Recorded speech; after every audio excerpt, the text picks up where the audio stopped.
Hey everybody, this is Robb Ryerse, Dan Deitrich, and we are here on the Vote Common Good podcast. It is Monday. That means we're talking about politics. We're going to talk about the news of the day and some things that are happening and talk some politics. Dan, it's the day after Halloween. Does that explain why we are so late getting on the air today? Partially, were you yeah. out late last night, eating candy last night? Late into the night, well past 7 p.m. Yeah, but really, we both have sick kids, which is a bummer. So we took the morning and afternoon off, and we're catching up now, coming to you with some politic action. Yeah, I think that probably today would be the day that more kids stayed home from school than just about any other day, right? The Monday after Halloween, between the candy and being out in the cold after dark, it was just one of those days. But Yep. Your kids trick or treat? Did you have a good time?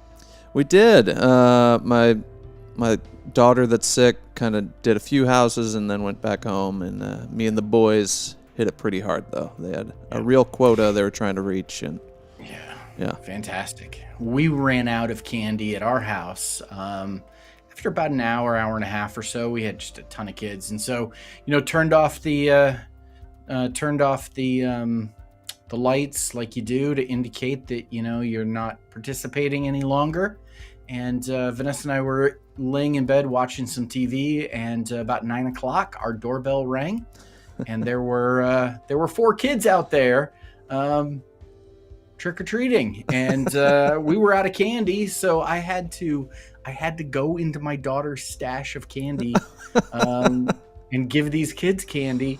And then as they were leaving, 4 more kids saw them leaving our house, and they came up, and so I was still handing out candy after it. So I don't think my daughter is probably watching the podcast now on Facebook or going to listen to it later. So she'll probably never know that I gave her candy away to other redistributed little kids. her candy. Exactly. Like a classic socialist house. Yeah, you got to do what you got to do, right? But hopefully, wherever you are in the world, you had a great Thanksgiving, great Halloween last night, and I'm glad to be back. I was away last week. I was on the We the People ride. That's right.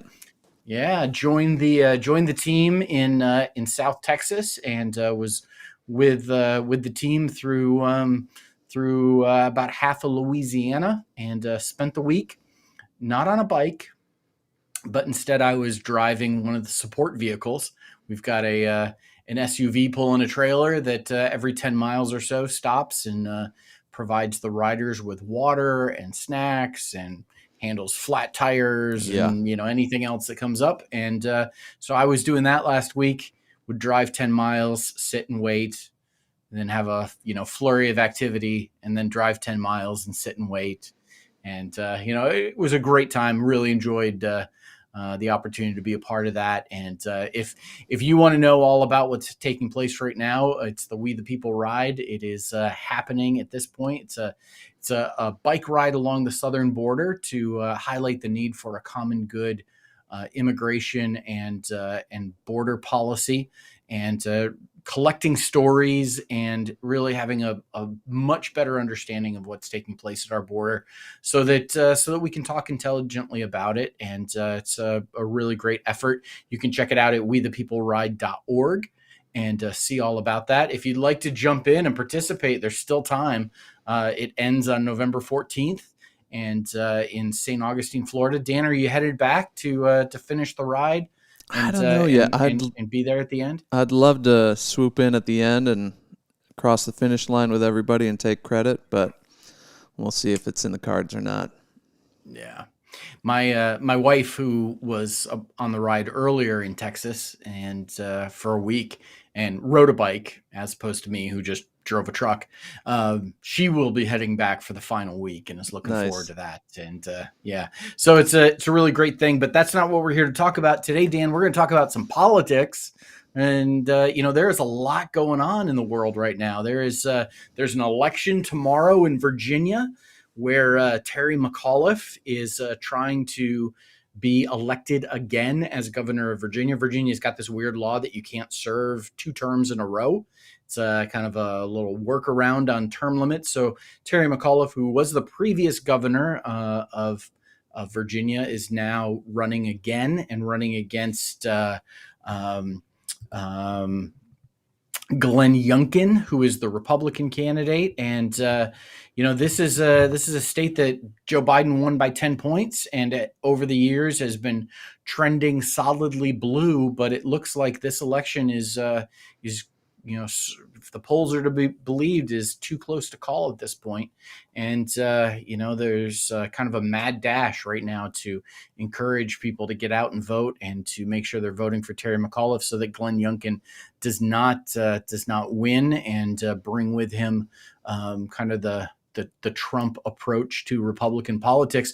Though Glenn Youngkin has tried to distance himself from Donald Trump, not campaigning with him and not having Donald Trump come and do events in Virginia for him, which hopefully that indicates that there is some Trump fatigue setting in with the Republican Party. Fingers crossed. But the problem is, while there may be some personality differences between Glenn Youngkin and Donald Trump, there doesn't seem to be much policy difference between them, and that's a concern. Dan, you got any thoughts about the Virginia election? Not much. I didn't realize that whole 4 years they get a new governor no matter what thing. That's kind of crazy. Yeah. Yep. And it's, you can serve multiple terms, but you can't do them consecutively. Yeah. So, one of those weird things that Virginia does. It's a little bit different from some other states. Virginia is a little different. Yeah. Well, Virginia is for lovers. My I grew up in a family. My mom's name is Marilyn and my aunt's name is Virginia, and so my cousins always had these T-shirts that said Virginia is for lovers, but Maryland is for crabs. Just to kind of tweak my mom a little bit. So that's basically. My parents now live in Virginia, and no doubt are voting, and sadly will not be voting the way I would encourage them to. But that's how things go sometimes. Yeah. The other big news is taking place. Supreme Court today is hearing arguments about the Texas abortion law, and it's the major challenge to Roe v. Wade that is taking place, and it's kind of a scary thought that we could be headed backwards as a nation in terms of reproductive justice and women's right to healthcare being limited by this Texas law. Though the news reports today, I think all of us kind of expect that this, Trump-packed conservative court is going to uphold this Texas law. But it looks like the reports today is that Brett Kavanaugh and Amy Coney Barrett, both, at least in the questioning, sounded like they're kind of skeptical about this Texas law. And so it's giving folks who believe in a woman's right to choose a little bit of hope that maybe just maybe we're going to be shocked to see Brett Kavanaugh and Amy Coney Barrett vote in an unexpected way on the merits of this absolutely ridiculous Texas law, which includes the provision. So what they tried to do is essentially what happens is when the Supreme Court rules that a law is unconstitutional, it essentially eliminates the ability of the government to enforce that law. So the workaround that Texas added to this law was this mechanism for reporting someone of getting an abortion being through civil courts rather than criminal courts, and this $10,000 bounty on the head of a woman who gets an abortion, and that's kind of their workaround. So they, if the court rules this unconstitutional, they say, well, listen, the court can't rule this unconstitutional because it's not enforced by law enforcement. And it seems like Brett Kavanaugh and Amy Coney Barrett are not finding that a compelling argument. And so fingers crossed that they vote the right way on this. I think we're all going to probably be waiting on pins and needles and finding out how this goes. But it's crazy times we live in, Dan. Yeah, just the the idea of a bounty and like vigilante justice, like that's a recipe for disaster. Yeah. Just crazy to me. Yeah, and we're also still on Joe Manchin watch. Um, is Joe Manchin going to put the good of the country ahead of himself? Can't look away. Yeah, we're still waiting to see if Joe Manchin will back the president's Build Back Better agenda and the spending bill. And again, as we've talked about in the past, this is all tied up. There's an infrastructure bill that progressives in the House are saying, listen, we don't want to, we're all in favor of the infrastructure bill, but we don't want to pass that without the guarantee that we're also going to have the chance to vote on the Build Back Better agenda, which includes all sorts of things like money to combat climate change and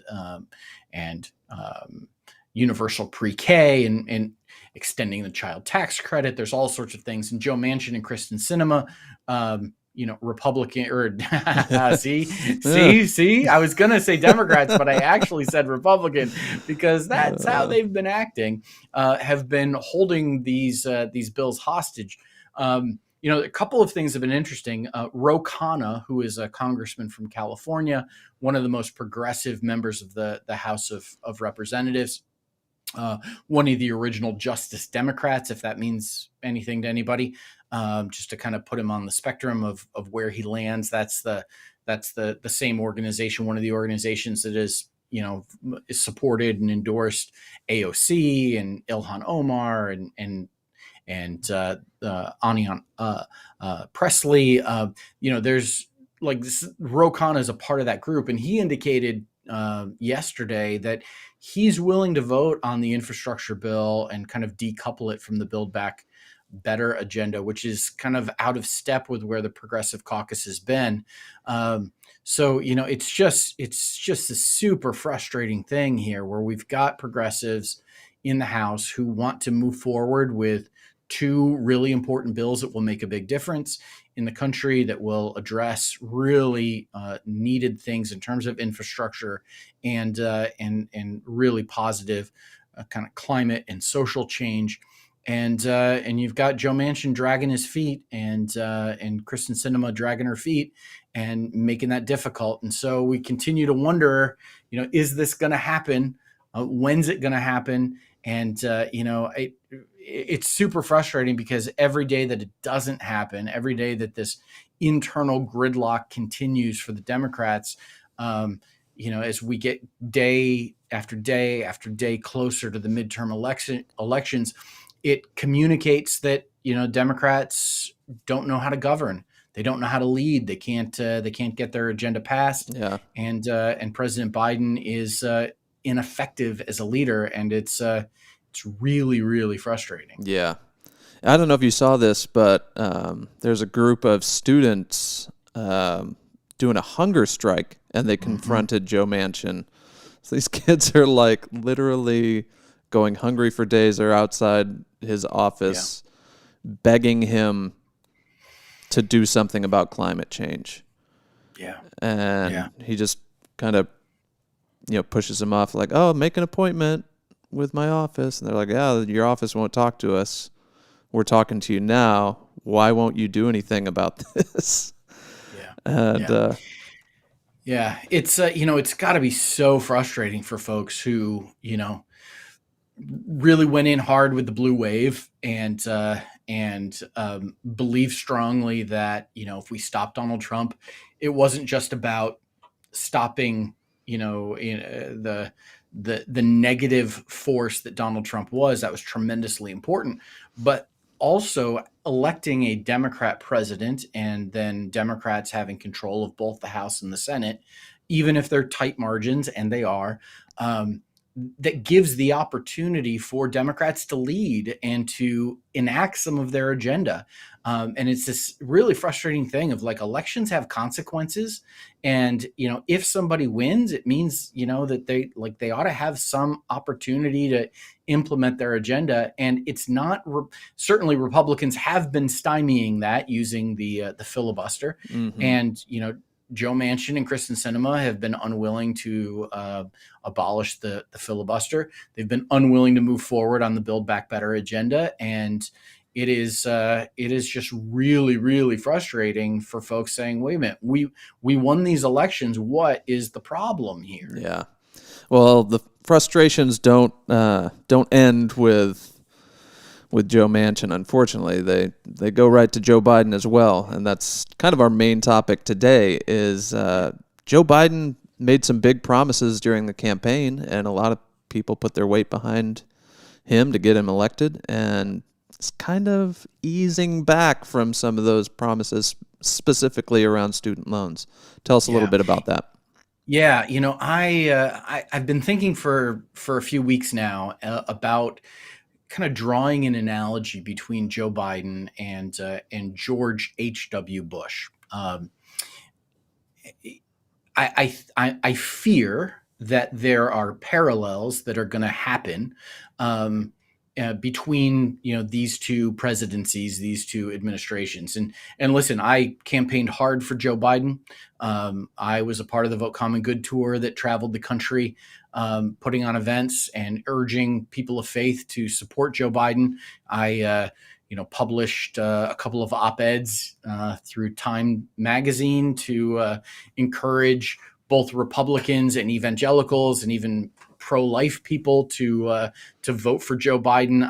I have, without hesitation, and without any sense of oh, I wouldn't say no qualms, because frankly, Got Joe Biden's several not nearly, qualms, but yeah, Joe Biden's not nearly progressive enough for me. But I was 100% behind Joe Biden, supporting his candidacy for president, and have really rooted for him throughout the beginning of his first term. And frankly, I'm a little bit worried. I'm a little bit concerned, and I wanted to draw today a couple of parallels that I think exist between what happened back in 1988 and what is happening now. What happened in terms of George H.W. Bush's reelection and how things played out. And I see history repeating itself right now with the Biden administration, and it's a real concern for me. So maybe to set the table a little bit. So back in 1988, George Bush was running for the presidency. He was the vice president. This is after 2 terms of Ronald Reagan. And he made a very clear promise, a very straightforward promise as a part of his campaign. And certainly, candidates always make campaign promises and political promises. We're used to that, but this was unequivocal and clear. He said what he would do and what he would not do, and he could not have been more crystal clear about it. Dan, let's play that video for folks so they can hear what took place back in 1988. This is the Republican convention nominating George H.W. Bush for president. This was his acceptance speech, and this is what he said. And I'm the one who will not raise taxes. My opponent now says he'll raise them as a last resort or a third resort. But when a politician talks like that, that's one resort he'll be checking into. And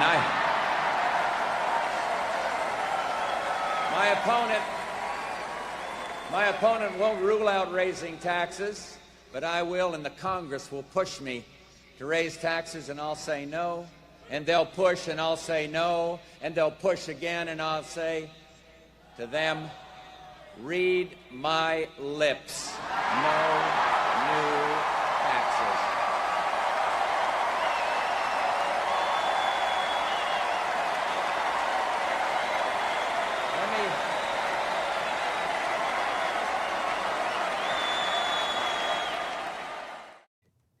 And there is that famous statement from George H.W. Bush, read my lips, no new taxes. That was people 1988. loved that. They were going wild. Yeah, absolutely. It's a very clear, crystal clear promise. Congress is going to push, and I'll say no. Congress is going to push again. I'll say no. They're going to push again. And I'll say, read my lips, no new taxes. That's 1988. Well, in June of 1990, the Bush administration put out a statement that said, it's clear to me that both sides of the deficit problem and the need for a package that can be enacted require all of the following: entitlement and mandatory program reform, tax revenue increases, growth incentives, discretionary spending reductions, orderly reductions in defense expenditures, and budget process reform. Now, the little phrase that's in there that is tremendously important is that little phrase, tax revenue increases. And they tried to spin it that like, well, no, this isn't a tax increase. This is a revenue increase. But the reality is that in November of 1990, George Bush signed the omnibus budget reconciliation bill that raised taxes, raised the maximum tax rate from 28 to 31%, raised the alternative minimum tax from 21 to 24%. And he very clearly and very loudly and very obviously reneged on his campaign promise to not raise taxes. He clearly said, read my lips, no new taxes. And then he raised taxes. And as a result of that, Republicans lost seats in the midterms. They lost seats in the House. They lost seats in the Senate in the 1990 midterms. Then the Gulf War happened, and Bush's approval ratings in 1991 went up to 89% approval ratings, which is absolutely insane. And you think, okay, like a president with an 89% approval rate is going to win re-election easily. Come on, like that's a piece of cake. And then Bill Clinton reminded the world that George H.W. Bush lied and broke his promise, and Clinton campaigned on it hard. We've even got one of Clinton's campaign ads from 1992. Go ahead and play that for us, Dan. 1988. Read my lips. No new taxes. Then George Bush signed the second biggest tax increase in American history. Read my lips. George Bush increased taxes on the middle class. Bush doubled the beer tax and increased the gas tax by 56%. Now George Bush wants to give a $108,000 tax break to millionaires. $108,000. Guess who's going to pay? We can't afford 4 more years. So, just kind of tracking this, very clear promise, read my lips, no new taxes. Then he raised taxes. And listen, we could debate, we could argue like whether that was necessary, whether those revenue increases, Right, quote unquote, were necessary. Maybe they were. I would probably argue that they were. The Gulf War happens, his approval rates skyrocket, and then the American public gets reminded in the election of 1992 that he flat out lied to them about a very clear promise that he made. And many, many people point to that broken promise as the reason why he lost. So let me give you a couple of examples. Conservative talk show host Rush Limbaugh, who at that point, in time was so tremendously popular, said in his book, See, I Told You So, that Bush would have easily won re-election if he hadn't raised taxes. There's a Republican pollster who called his promise the 6 most destructive words in the history of presidential politics. Read my lips, no new taxes. The 6 most destructive words in presidential politics. Ed Rollins, who's a Republican political activist, said probably is the most serious violation of any political pledge anyone has ever made. Marlon Fitzwater, who was Bush's press secretary, called the reversal the single biggest mistake of this administration. And the reason why it was such a problem was because conservatives those voters on the right, diehard conservatives, who were all in for Ronald Reagan, didn't really trust George Bush.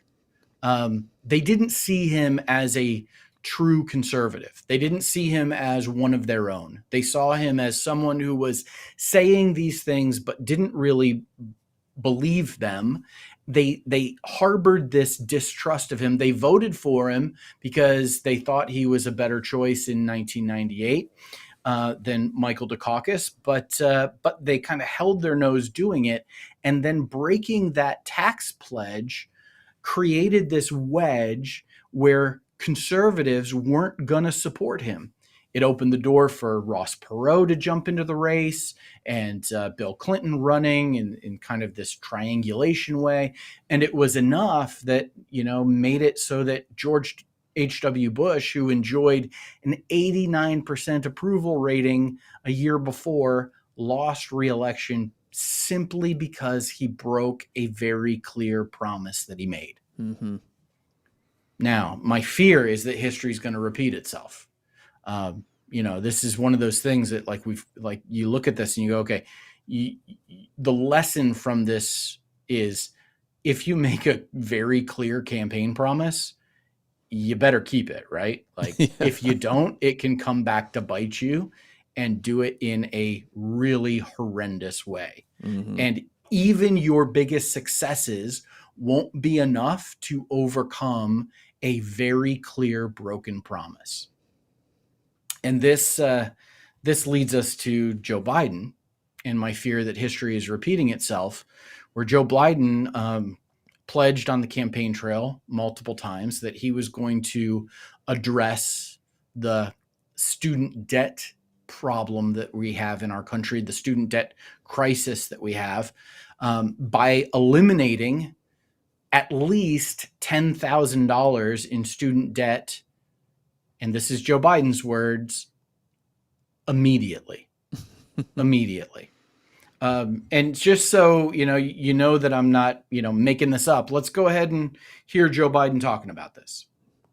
There is talk of debt relief. There's bailing out of businesses, which is a good thing to do. What about the students? Is now a time to forgive student debt and then restructure how we pay for college so we're not here again in 10 years? The answer is yes. That's why I proposed and the House, Nancy, put it in the plan to immediately provide $10,000 in debt relief as stimulus right now for students, a minimum of $10,000 relief. I've also proposed that you, in fact, have, if you come from a family where you are making less than $125,000 a year, the family, that you, in fact, are able to go to a state university for free.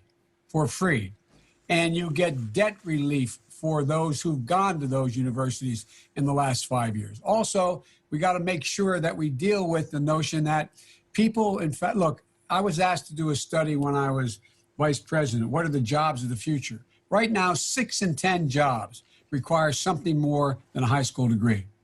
It should be, whether it's an apprenticeship or a community college or a state university, it should be free, number one. If you make less than 50 grand, then you have a thing called Pell Grants. We should double the Pell Grants from $7,000 a year to $14,000 a year. So people can have the tuition. A lot of people, you give them the tuition, they still can't pay for the room, the board, the books, the transportation and the like. And so it just makes sense that we do that because everybody's better off. Oh, that was a loud ending. So there's a little clip from the Stephen Colbert show where Joe Biden very clearly says going to eliminate at least $10,000 in student debt immediately.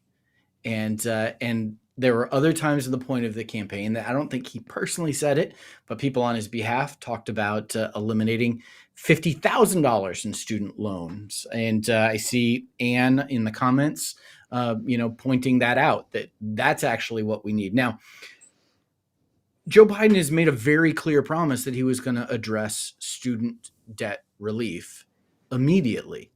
And we are now well into his first term, and he's not kept that promise. Now, maybe you're saying, okay, well, listen, is the problem Congress, right? Is the problem Congress? Maybe Joe Biden can't do this on his own. He needs Nancy Pelosi. He needs Chuck Schumer he needs Joe Manchin and Kristen Sinema, because we can totally rely on them. he needs them to pass some law. And certainly that's one way to do it, but that's not the only way that student loan debt can be addressed. Apparently within the law, there is the laws that are currently on the books gives the president the authority to, with the stroke of his pen, to eliminate student loan debt. Like he's got the ability to do that through, the Treasury Secretary, through the Education Secretary. Like that actually exists. That ability to eliminate this debt already exists. It does not require a law passed by Congress, because the law already passed by Congress stipulates that the president has this authority. There apparently has been a memo that's been written about this, outlining it, and progressives are now pushing Joe Biden to release the details of this memo, showing that he has this authority. Ilhan Omar, Congresswoman from Minneapolis, Minnesota, our very own Doug Padgett's our fearless leader, his congresswoman, has been pushing the Biden administration to release this memo saying, hey, you've got the authority to do this and you're not doing it. This isn't going to take any Republican support. It doesn't cost a filibuster fight. We don't need to get Joe Manchin on board or Kristen Sinema on board. You could actually just do this. You've already got this authority. And the Biden administration knows this. This memo has been written. And Ilhan Omar and progressives in the House are pushing the administration to release that memo to justify moving on this and keeping his promise. And the administration has been resisting that. Yeah, so they're like, what gives? Why are you not moving on this thing that you said clearly you were going to do? And to make things even worse, the Biden administration is moving forward with restarting student loan payments. They want to begin collecting again on student loans. Throughout the pandemic, because of COVID, student loan payments have been put on hold to provide some financial relief for people affected by the pandemic. And now the Biden administration, which could continue to keep those payments on hold, is instead deciding to, figure out a way that they can restart those. And it's one of these things that is, absolutely going to, first of all, it's going to make life much, much harder for families that have student loan debt to be able to, have these payments restart in the midst of a really, still recovering economy. It's going to take money that could be pumped into the economy in other ways. It's going to, divert that from economic growth into these loan repayments. And then there's the political optics of it, of, here's this candidate who promised to address this issue, and instead he's kind of going the other way. He's not just not forgiving money. He's also going to, push that now we have to begin to repay it as well. It is, it's something that is just not going to play well at all within Democratic and progressive circles. And that promise of, that promise about free community college. Yeah, that, is getting axed from the spending plans as well. Yeah. As these debates over, how much are we going to spend, and Joe Manchin doesn't want us to spend that much. One of the things that Joe Biden has been willing to cut from the plan to make deals with Democrats within his own, within his own party, has been, that willingness to have free community college, backing off on that very clear promise. So not only is he not forgiving the student loans, not only is he, restarting student loan payments, he's also now not going to deliver on the free community college. It's just one thing after another. It's almost like he wasn't serious about it. And this is the problem. And this is where the parallel comes. The problem is here is that progressives, and there's a huge progressive wing within the Democratic Party, the Bernie Sanders, the quote unquote Bernie Sanders wing, the Elizabeth Warren wing of the party, is really pushing Joe Biden on this issue. And just like conservatives abandoned George H.W. Bush because he did not keep his promise about taxes, they abandoned him and he lost re-election as a result of that. My fear, my very real fear, is that progressives are going to abandon Joe Biden. They never really trusted him to begin with. He was not Elizabeth Warren. He was not Bernie Sanders. He was not like a longtime, well-known progressive politician. He was, the establishment guy, just like George H.W. Bush was. Conservatives didn't trust him. They saw him as an establishment guy. When push came to shove, he broke his promise. I really fear that what's going to happen is that this is going to be painted as Joe Biden pandering to progressives to get elected and then backing out on the promise, not keeping the promise. And as a result, progressives are going to abandon him, and that's going to cost him re-election. Or if he doesn't run again, it's going to cost Kamala Harris her election in 2024. And I certainly think that it's going to cost Democrats seats in the House and seats in the Senate, just like it did Republicans in 1990. Dan, I see history repeating itself here, and I'm a little bit terrified about it. And it seems like a completely, like in tennis, they've got this term, an unforced error. This feels like an unforced error to me. This feels like this is a promise that could be kept. And Joe Biden, for some inexplicable reason, is not keeping it. And I think it's going to cost the Democratic Party. Dan, tell me I'm wrong here. I wish you were wrong, but it just seems like he had to have had people do the math ahead of this whole thing to know what it would cost to forgive these student loans. And so that political calculation was made years ago, probably. And so to decide now that he doesn't want to do it and to backtrack, not just on the immediate forgiveness of student loans at a $10,000 level or a $50,000 level, but to backtrack on any of the other stuff he promised to, these tuition-free state colleges. And I don't understand the political calculation here. Who is he trying to win over with this other than maybe Joe Manchin? He's not going to win over Republicans, so I don't know why you're trying there. It just seems like he's sacrificing a lot for no real gain. Yeah. That's how I see it too. It's just so you don't think, well, it's just progressives that are pushing on him. Chuck Schumer, who is no hero of the progressive movement within the Democratic Party. And listen, we just put aside all the stupid Republican talking points about how all Democrats are socialists, and it's not the case.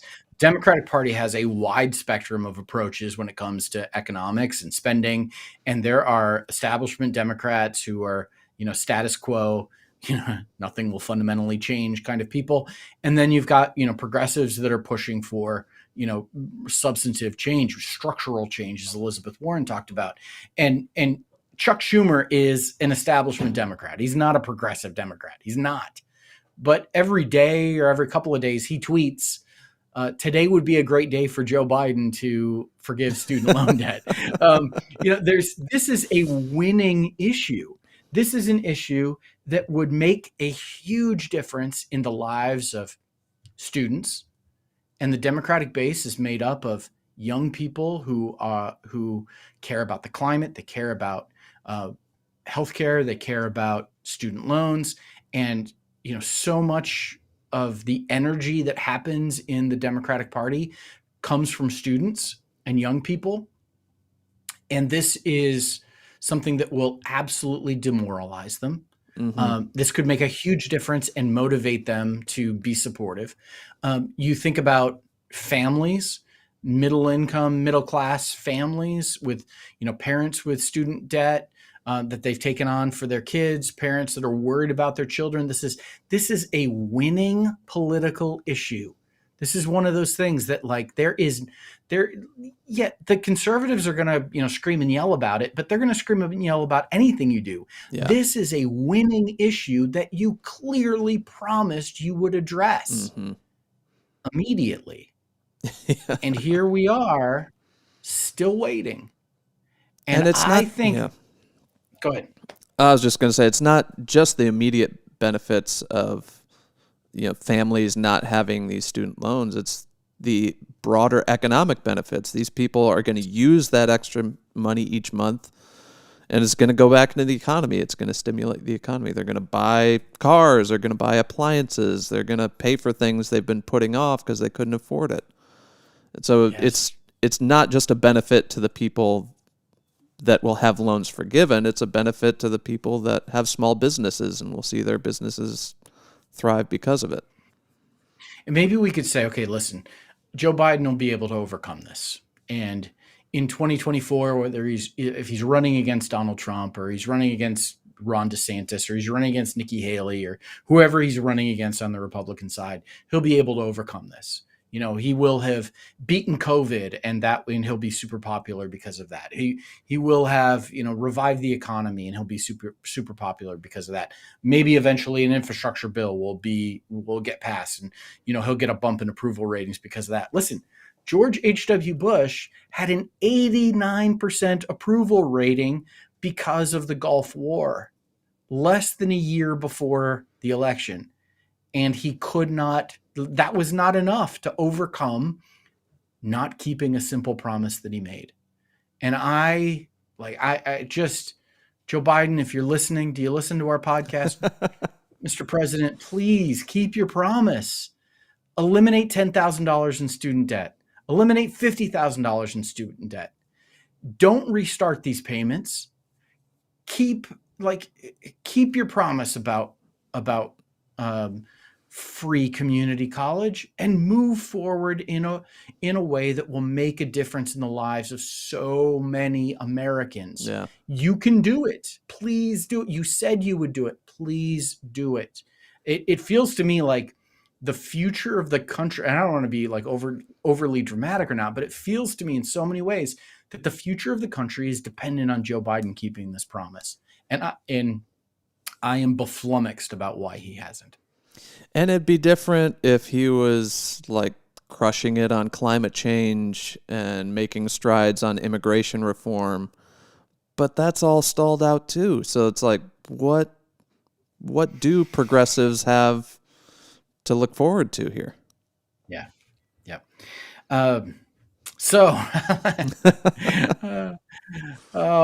wish the Vote Common Good politics podcast today was all happy and cheery and everything is great and going in the right direction. The reality is that I feel like we need to amp up the pressure on the Biden administration to keep this promise. And it's gonna make a huge difference in the election, not just the midterms coming up in 2022, but the presidential election in 2024. Keeping this promise is absolutely fundamental to keeping the momentum, keeping the enthusiasm. I say all the time that the most important thing when it comes to a candidate is voter enthusiasm. And listen, progressives weren't enthusiastic about Joe Biden to begin with. If he does not keep this promise, they're going to be not just unenthusiastic, they're going to be completely demoralized. He won't have their support in 2024. And that is only good news for Trump or DeSantis or Haley or whoever it is on the Republican side. And, it's concerning to me. Yeah. Very concerning. Midterms are usually bad for those in power, and so it could be very bad if turnout isn't great. Yeah. So all of this is to say that we need the president to keep his promise. We need the president to be able to walk and chew gum at the same time, and handle multiple things at once, and to do this. And we as his supporters need to keep the pressure on, because it feels in so many ways that the future of the country is dependent on these elections. Elections matter; they have consequences, and we saw that with Donald Trump, and his complete incompetence, which is contributed to 700,000 Americans losing their lives. Yeah. And we have got to make sure that this same that version of Republican politics doesn't get elected to the presidency again. And, that's going to take Joe Biden keeping his promises, and we've got to keep the pressure on to make sure that he does that. Yeah. And, Lori says in the chat, President Biden must be overloaded with the cleanup from the last administration. I agree. He's got a lot. Yeah, absolutely. But if you're president of the United States, I think you've got to be able to handle multiple things at once. Yeah. And you've got to have a team that can do this. And this is one of those things that you were very clear on. And it's concerning. And Anthony in the comments, I don't know if he's calling me a BS commentator.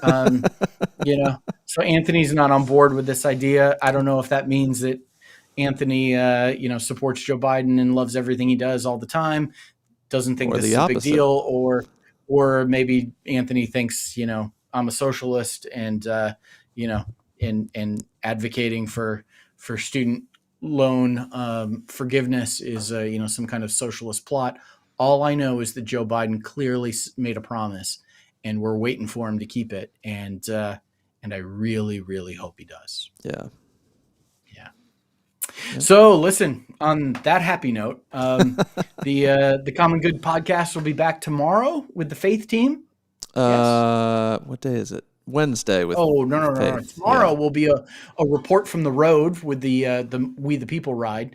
And then on Wednesday, the Faith team will be here talking about important things. And we continue to encourage you all to be common do-gooders, people who are out there doing good in the world. And again, we just want to encourage Joe Biden to be a common do-gooder who forgives student loans like you promised to. Dan, great talking with you today. As always. Let's hope history doesn't repeat itself. Let's hope that Joe Biden keeps his promises. Yeah. And things go in the right direction. Yeah. Take care, everybody. Thanks for listening, everybody. We appreciate it. We'll talk with you again.